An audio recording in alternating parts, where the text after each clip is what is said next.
So heard a request to learn more about the life of David. So I think it'd be a good idea to begin before David's life, his ancestry, his heritage. We can find this in the Gospel of Matthew, chapter 1, verses 2 to 6. And we find a couple of women who are mentioned, Tamar and Ruth. Now, both of these women are Gentiles. They are not Jews, which is significant. You know, that it kind of makes David's blood perhaps a little less pure, if you will. Also, the circumstances of the first one, Tamar, was that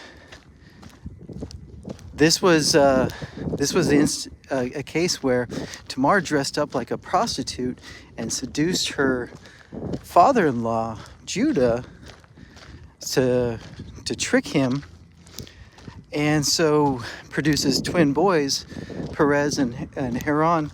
And this is, not left out. This is included. You can check it out in Genesis, the whole story. But you can see that David's upbringing, David's past, doesn't follow a very traditional plan. This was the one who was to become king. One of the things about the world, and we still do it today. I see arguments about all sorts of things today, considering the firstborn.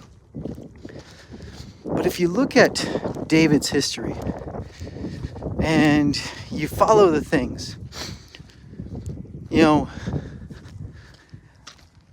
Jacob, Isaac, neither one of them were firstborn. They were both second.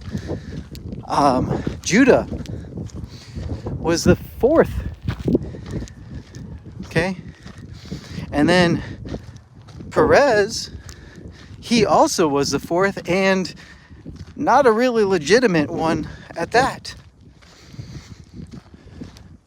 And so when you follow this line and you get down to David, and David's he's at number 8. He's the number 8th boy in his family.